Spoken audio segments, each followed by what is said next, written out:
stray. A simple world where love would bloom in every corner of the living room. Oh, the golden thread, it ties us tight through black and white into the light. A real love, it's always there. Classic moments beyond compare.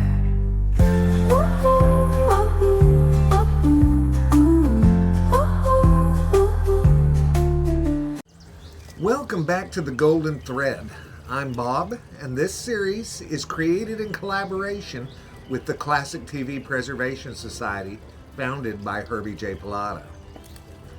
Today we step into the pilot episode of Fame, titled Metamorphosis.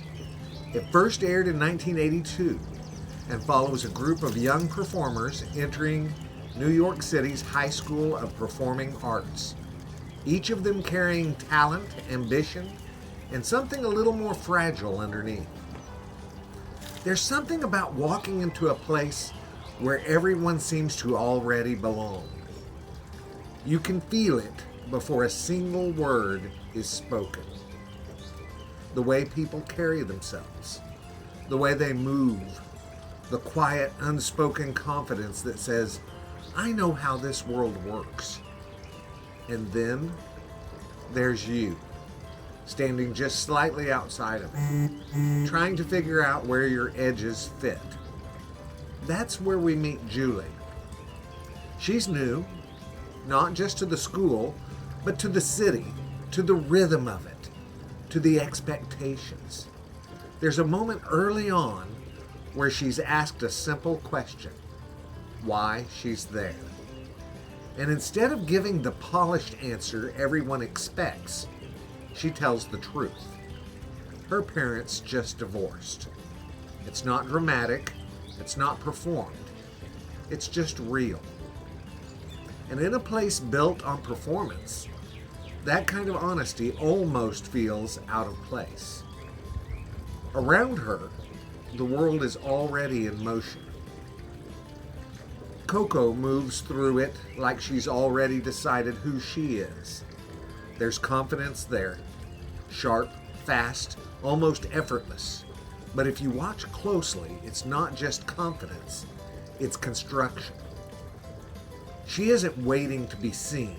She's making sure that she's seen.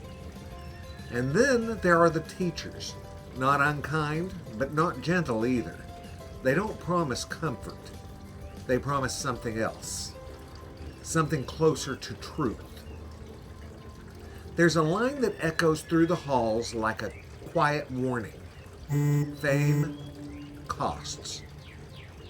And this is where you start paying.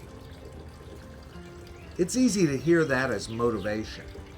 Work hard, push through, earn your place. But if you sit with it a little longer, it starts to feel like something else entirely.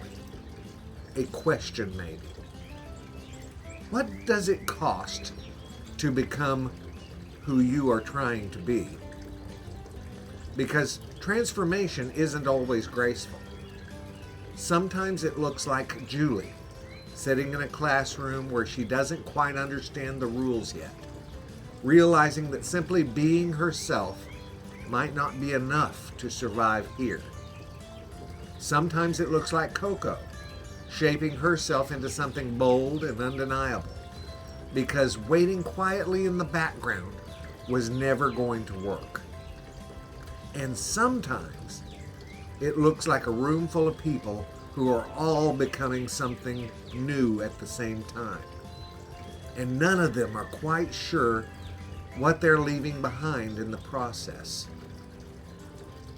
There's a moment later, quieter than the others, where Julie asks for help. Not in a dramatic way, just honestly.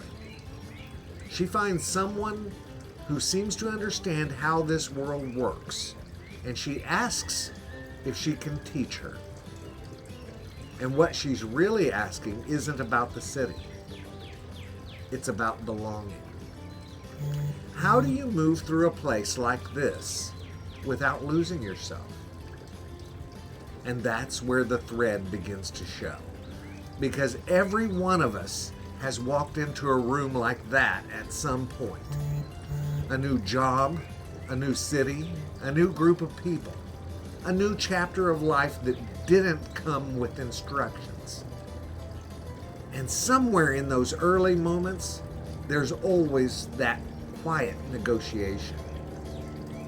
Do I stay exactly who I am? Or do I become what this place expects me to be? The world doesn't usually force the answer. It just leans on you a little at a time.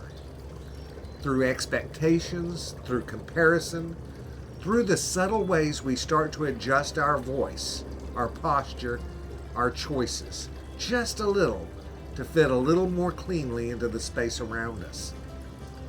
And before long, something begins to shift.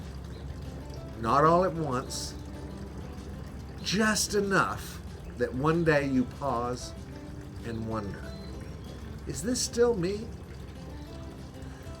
But here's the part that feels easy to miss, guys. Transformation itself isn't the problem.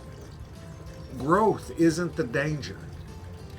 Becoming something new, that's part of being alive. The real question is quieter than that. It's whether we're choosing the shape we take or slowly letting it be chosen for us. In Fame, the students are told they'll have to work harder than everyone else. That talent alone won't carry them. That this isn't a place for shortcuts. And beneath all of that is something deeper. A kind of invitation. Not just to become great at what they do, but to decide who they're willing to become in the process. Because success has a way of asking for pieces of you. Time, energy, comfort. Sometimes even parts of your identity. And not all of those trades are obvious when you make them. Julie doesn't have the answers yet. None of them do. But she does something important. She stays open. She asks.